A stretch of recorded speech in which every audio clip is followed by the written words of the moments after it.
नमस्कार दोस्तों, आज पुनः आप सभी का अंदर एकेडमी में स्वागत है। तो मैं अगला क्लास लेकर आया हूँ आप सब सामने। आज हम हिंदी में आप सभी को वर्णमाला पर जो है एक लेक्चर देंगे। वर्णमाला पर इसलिए नजर क्योंकि वर्ड ही जो है भाषा की सबसे छोटी इकाई होती है। वर्ड ही जो है क्या होती है, हिंदी भाषा की सबसे छोटी इकाई होती है। हिंदी भाषा की सबसे छोटी इकाई को क्या कहते हैं, हम ध्वनि कहते हैं।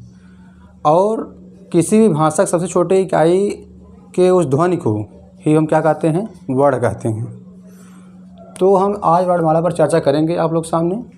हिंदी वर्णमाला किसे कहते हैं, वर्णमाला क्या है, वर्ड किसे कहते हैं और इसके प्रकार कितने हैं, वर्ड किस स्वर या शब्द के सहायता से बोले जाते हैं, इन सब पर हम चर्चा करेंगे। तो आइए दोस्तों इसके बारे में आगे बढ़ते हैं। हिंदी वर्णमाला, सबसे पहले हम ये जान लेते हैं कि वर्ड किसे कहते हैं।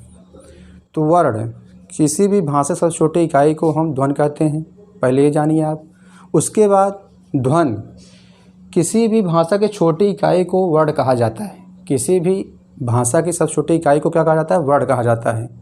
और वर्णों के व्यवस्थित या सुव्यवस्थित समूह को ही क्या कहते हैं, वर्णमाला कहते हैं। वर्णों के जैसे छोटे छोटे वर्ड, जैसे क से लेकर ज्ञ तक, या कोई आप शब्द लिखते हैं, वाक्य लिखते हैं, जैसे क ल म, ये तीन वर्ड अलग अलग हैं। क अलग है, ल अलग है, म अलग है, तो तीनों मिलकर क्या बन जाता है, कलम है। तो उसी तरह जो है, जैसे क प्लस अ, उसमें दो वर्ड हैं अलग अलग, लेकिन उसे हम क्या बोलते हैं, क। तो ये क्या है, वर्ड हो गया। और वर्णमाला, उस वर्णों के सुव्यवस्थित समूह को ही हम क्या कहते हैं, वर्णमाला कहते हैं। तो आइए देखते हैं आगे हिंदी वर्णमाला। वर्ण तालिका पहले बना लेते हैं, वर्ण तालिका। तो वर्ण तालिका में दो होते हैं।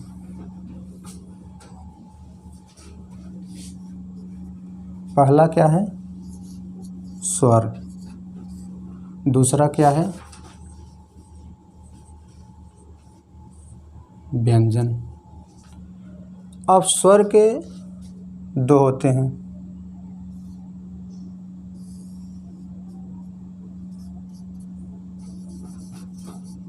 ह्रस्व स्वर और दीर्घ स्वर।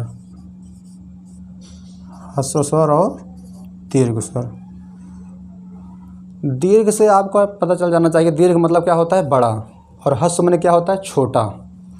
ह्रस्व मतलब छोटा, दीर्घ मतलब बड़ा। तो ह्रस्व स्वर किसे कहते हैं, ह्रस्व स्वर उसे कहते हैं जैसे अ, ई, उ, री, ये क्या है, ह्रस्व स्वर हैं। और दीर्घ स्वर कौन है, आ, ई, बड़ी, ए, ऐ, ओ, औ, ये क्या है, दीर्घ स्वर है। ह्रस्व जो है 4 होते हैं और दीर्घ स्वर कितने होते हैं, 7 होते हैं। तो ये हम जान गए। अब आइए जानते हैं व्यंजन। व्यंजन में आपके कई भाग हैं।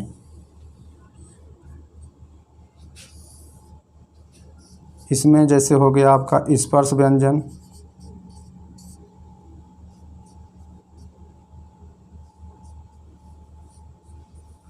स्पर्श व्यंजन हो गया, ऊष्म, अंतस्थ, स्पर्श हो गया, ऊष्म हो गया, अंतस्थ हो गया, और आगत।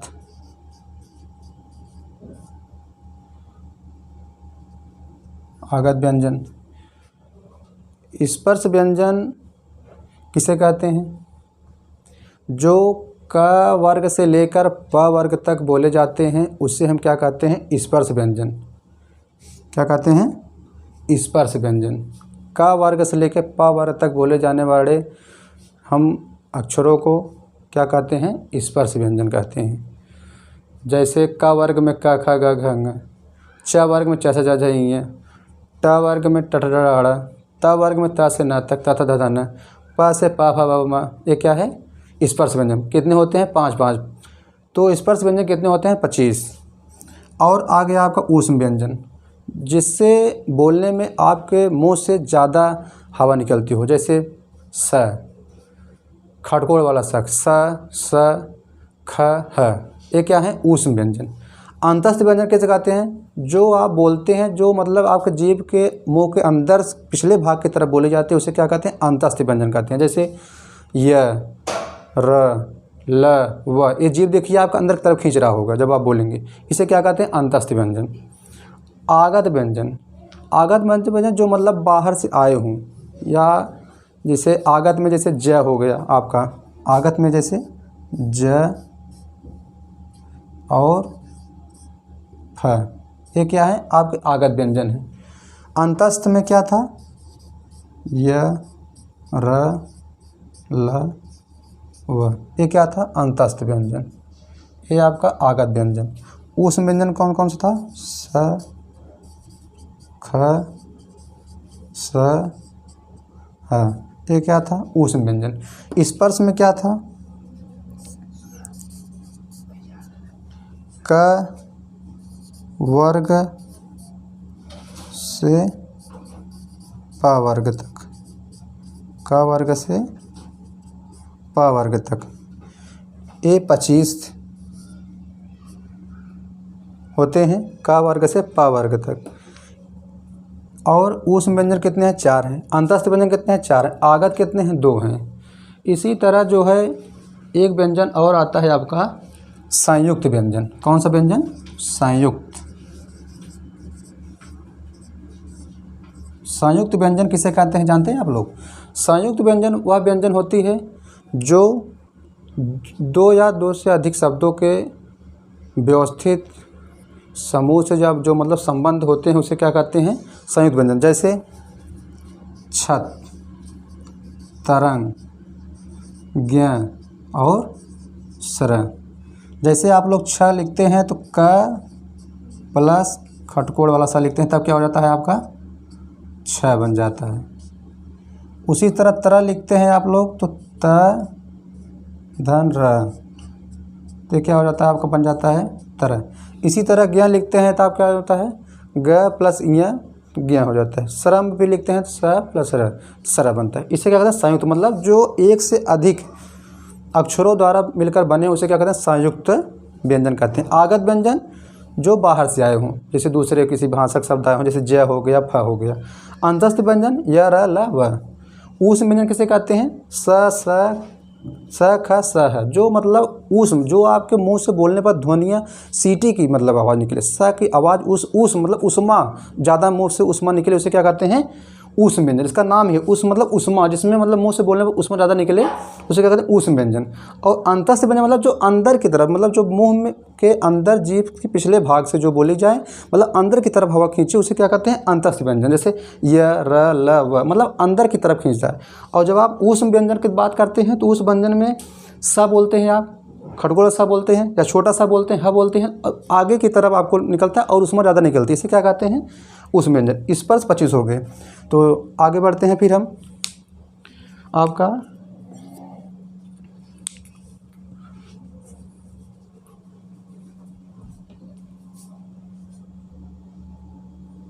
तो हाँ दोस्तों, हम क्या बता रहे थे? वर्णमाला। तो वर्णमाला हम जान गए, स्पर्श व्यंजन जान गए, स्वर व्यंजन जान गए, स्वर किसे कहते हैं, व्यंजन किसे कहते हैं। अब आइए बताएं वर्ण की परिभाषा। वर्ण की परिभाषा मतलब वर्ण किसे कहते हैं? किसी भाषा की छोटी इकाई को वर्ण कहा जाता है। वर्णमाला की परिभाषा, वर्णों के व्यवस्थित समूह को वर्णमाला कहते हैं। जैसे एक एक वर्ण के व्यवस्थित करते जाएंगे, मतलब जोड़ते जाएंगे, जैसे कलम, इसमें अलग अलग है, क अलग है, ल अलग है, म, इसे कलम, दावत, अमन, ये सब क्या है?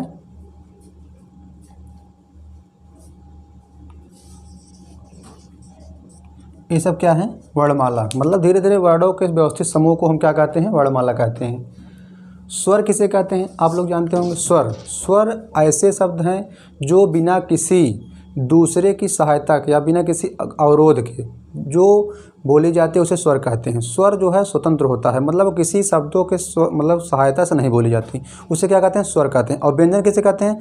व्यंजन वह वर्ड होते हैं, वह शब्द होते हैं जो किसी स्वर की सहायता से बोले जाते हैं, उसे व्यंजन कहते हैं। जैसे क है, जैसे आप क लिखते हैं तो क प्लस आ, ये आ की सहायता से बोली जा रही है, इसीलिए तब क्या होता है? क। इसे क्या कहते हैं? व्यंजन। व्यंजन और स्वर में यही अंतर है, स्वर स्वतंत्र होता है, वो किसी अवरोध या दूसरे किसी शब्दों के सहारे से नहीं बोला जाता है, उसे स्वर कहते हैं। और व्यंजन किसे कहते हैं? जो किसी दूसरे शब्दों के या स्वर की सहायता से बोली जाती है, सहायता से, उसे क्या कहते हैं? व्यंजन कहते हैं। स्वर और व्यंजन में यही अंतर था। तो दोस्तों ये हो गया वर्णमाला, वर्ड हो गया। अब आगे हम बताएंगे आपको स्वरों की संख्या।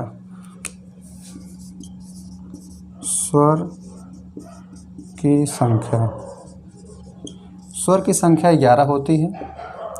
और व्यंजन की संख्या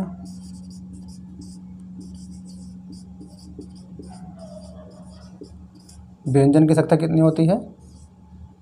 41। स्वर की संख्या 11 होती है और व्यंजन की संख्या 41 होती है। दोनों को जोड़ने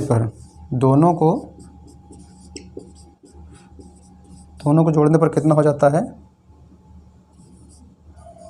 52। तो हिंदी वर्णमाला में टोटल कितने अक्षर होते हैं? 52। ये आपका कंप्लीट हो गया वर्णमाला। वर्ड कितने होते हैं? 52। 11 स्वर होते हैं और 41 व्यंजन, दोनों को मिलाकर कितने हो गए? 52 वर्ड।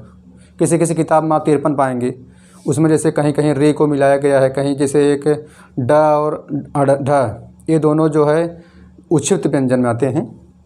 और व्यंजन हो गया। और जो है मतलब मूल व्यंजन जो होते हैं 33 होते हैं, लेकिन पूरा स्पर्श व्यंजन, आगत व्यंजन, उच्छिष्ट व्यंजन, ऊष्म व्यंजन, संयुक्त व्यंजन जब आप जोड़ देते हैं, अयोगवाह व्यंजन, इन सब को जोड़ने पर जो है 41 बनते हैं। इसी 41 और स्वर 11 मिलाने पर 52 अक्षर कंप्लीट हो जाते हैं। ये हो गया आपका वर्णमाला।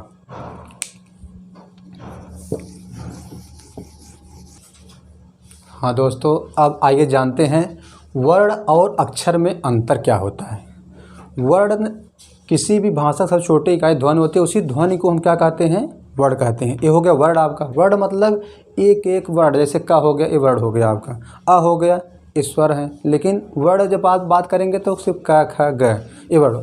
अक्षर मतलब जिसका क्षय न हो, जिसका क्षर न हो, जो मतलब विखंडित न हो, वो क्या? अक्षर।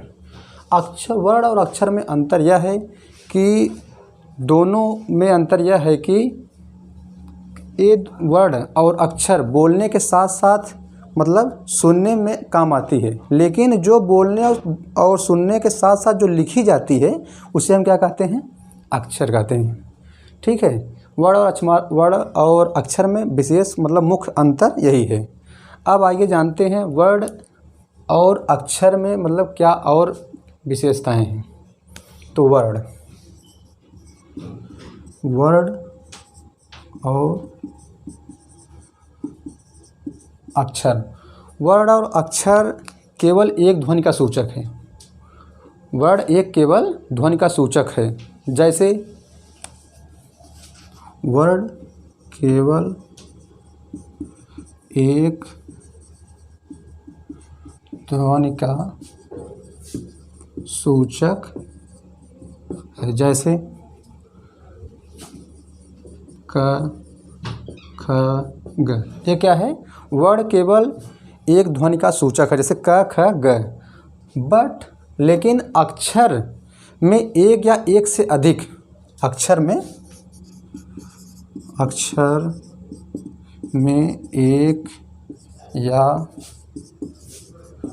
एक से अधिक, एक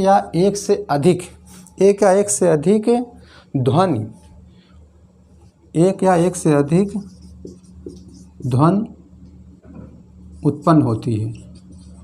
एक या एक से अधिक ध्वनि उत्पन्न होती है तो उसे क्या कहा जाता है? वर्ड, अक्षर कहा जाता है। जब उसमें स्वर जुड़ जाता है तो क्या हो जाता है?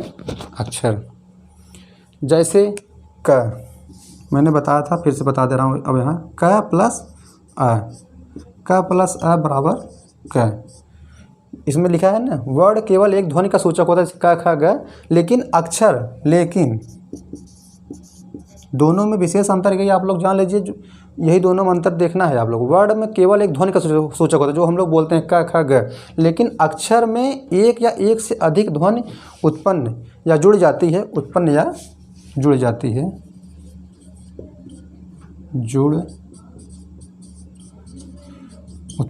जाती है। जैसे क प्लस अ, मतलब अब मैंने बताया था व्यंजन में, व्यंजन मतलब होता है जो दूसरे के स्वर की सहायता से बोले जाते हैं। जैसे क, इसमें स्वर जुड़ गया अ न, ये हो गया क, मिलकर बन गया। और जो पहली बात तो जो कभी भी बच्चा जैसे जब पैदा होता है तो पहले जो है वो स्वर ही बोलता है, व्यंजन कभी नहीं बोलता। वो लगता है सबको कि नहीं उनसे, लेकिन जब भी बोलता है बच्चा पैदा होने पर वो स्वर ही पहले बोलता है, व्यंजन कभी नहीं बोलता। ये आप लोग जान जाइए। अब आइए जानते हैं